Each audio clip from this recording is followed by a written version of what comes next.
Hi everyone, welcome back my YouTube channel market 24/7। तो आज हम लोग डिस्कस करेंगे दोस्तों जेपी पावर वेंचर और जो मामला चल रहा है जेपी एसोसिएट के बीच में, सारा कुछ डिटेल में डिस्कस करेंगे। एनसीएलटी से क्या फैसला निकल के आ रहा है, कंपनी में 6% तक की तेजी क्यों आई है, सारा कुछ डिटेल में डिस्कस करने वाले हैं।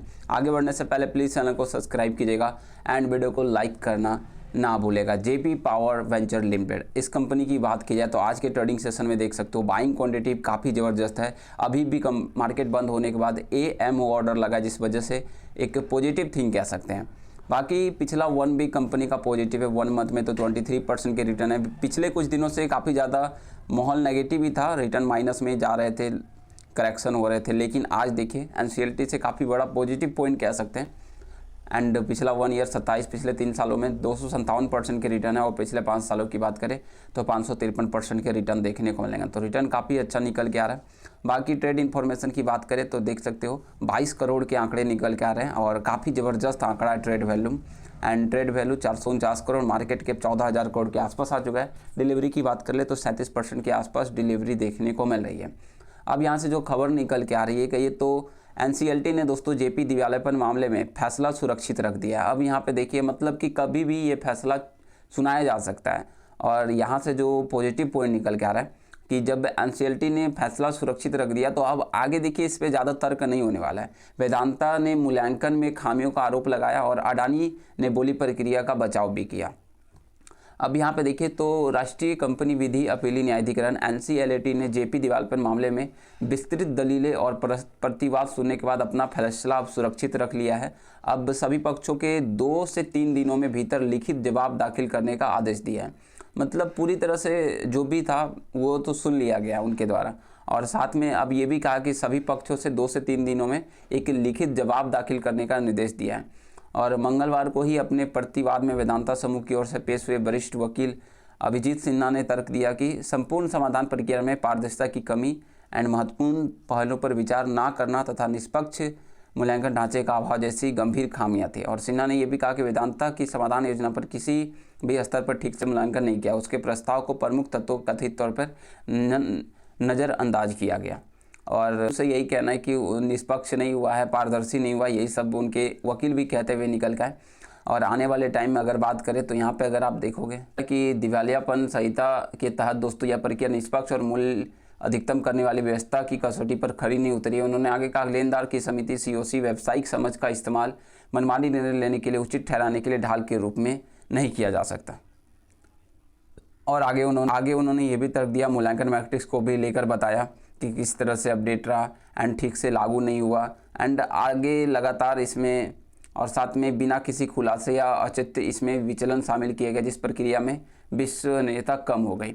और यहाँ से वहीं आगे बात करें तो आगे देखिए वेदांता के जो वकील है एंड सीओसी बैठक के कार्यविहित का हवाला देते हुए दावा किया कि वेदांता की योजना के महत्वपूर्ण पहलू पर बहुत कम समय व्यतीत किया गया, जिससे वास्तविक मूल्यांकन की संभावना पर संदेह पैदा हो गया। उन्होंने तर्क दिया कि स्कोरिंग विचार विमर्श के बराबर नहीं है, और यह डेटा आधारित विश्लेषण तर्कसंगत निर्णय लेने की अनुपस्थिति पर सवाल उठा दिया है। तो देखिए ये सीओसी पर ही सीधा सीधा निशाना मार रहे हैं, और उनके स्कोरिंग पद्धति पे मतलब हर चीज़ पे सवाल ही उठाते हुए निकल के आया है। अब वहीं आगे बात करें तो देखिए इसमें काफ़ी सारे बड़े बड़े बयान निकल के आए, और साथ में उन्होंने तर्क भी दिया कि जो प्रक्रिया है अलग अलग वित्तीय घटकों की यांत्रिक तुलना तक सीमित कर दिया गया था, जिससे अग्रिम भुगतान पर अनुचित जोर दिया, और साथ में जो अग्रिम एडवांस पेमेंट था उस पर भी जोर दिया गया था, इसको लेकर भी बातचीत किया गया।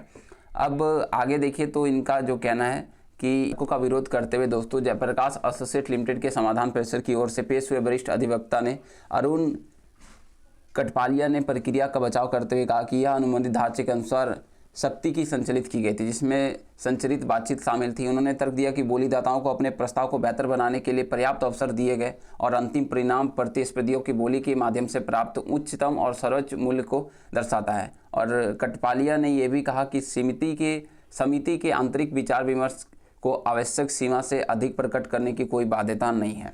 तो विजेता जो घोषित किया गया था एड ग्रुप की ओर से पेश वरिष्ठ अधिवक्ता रितिन राय ने भी तर्क दिया कि लगभग 12,000 करोड़ का आरक्षित मूल्य केवल एक मानक था, और इस स्तर से ऊपर की बोलियां में प्रतिस्पर्धी गतिशीलता के कारण मूल्य में काफ़ी वृद्धि हुई।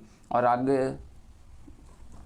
तो देखिए जब विजेता घोषित हो गए थे एंड अडानी ग्रुप यहाँ से, तो कहीं ना कहीं ठीक था। बाकी अगर आप देखें तो आगे उन्होंने कहा कि प्रारंभिक चरणों में उद्यम मूल्य काफ़ी कम थे। बोलिया में हुई अंतिम वृद्धि ने मूल्य को अधिकतम करने में चुनौती की प्रक्रिया में प्रभावशीलता को प्रदर्शित किया। और सभी पक्षों को सुनने के बाद अपीली न्यायाधिकरण ने अपना निर्णय सुरक्षित रख लिया है और पक्षों को अगले से 2-3 दिनों में लिखित तर्क प्रस्तुत करने का भी आदेश दे दिया है। अब इसका मतलब यही होगा कि 2 से 3 दिन में इसका फैसला लिया जाएगा। और ये फैसला मतलब सुरक्षित कर दिया, इसका मतलब क्या होता है कि फैसला सुरक्षित कर देना मतलब कि हाँ, ये डिसीजन देने वाले थे, फैसला को सुरक्षित कर दिया गया है, लगभग ऑलमोस्ट दिया फाइनली। अब आने वाले टाइम में ये देखना होगा कि अब ये जो लिखित तर्क मांगा गया कौन प्रस्तुत करता है, किस तरह से प्रस्तुत करता है। एंड देखिए फैसला तो काफ़ी उम्मीद कम है, और जिस तरह से आज तेजी आई, उम्मीद करते हैं कि ये फैसला 99% जो है, चांस काफ़ी कम है। बाकी आज काफ़ी अच्छे आंकड़े देखने को मिले और उम्मीद है कि ये खबर भी थोड़ा सा पॉजिटिव रहा। और इस खबर की वजह से, क्योंकि फैसला सुरक्षित कर देना एक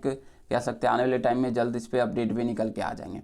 हो गए तो अडानी द्वारा दोस्तों सीओसी का समर्थन एंड वेदांता को संसदीय बोली का विरोध करने के बाद जेपी पावर शेयर में 6% की तेजी आई। तो सीधा सीधा देखें तो अडानी ग्रुप द्वारा वेदांता की संसदीय बोली पर किसी तरह से विचार का विरोध करते हुए लेनदार की समिति का समर्थन में सामने आया और बाजार में खरीदारी देखने को मौका मिले। तो सीओसी का देखिए सीधा सपोर्ट यहाँ पर अडानी को भी देखने को मिलता है, अडानी की तरफ ज़्यादा है। तो ये मामला उम्मीद है कि आगे जब भी खबर निकल के आएगा अडानी की तरफ जाता हुआ निकल के आएगा। और सारी जो भी जेपी पावर में भी अधिग्रहण होगा एंड जेपी एसोसिएट का भी 100% तो अडानी ग्रुप को ही मिलता हुआ निकल के आ सकता है। और ओवरऑल उम्मीद करते हैं कि जल्द इस पर 2 से 3 दिन में फैसला निकल के आएगा, तो सारा और जल्दी खुलासा होता हुआ देखने को मिल जाएगा।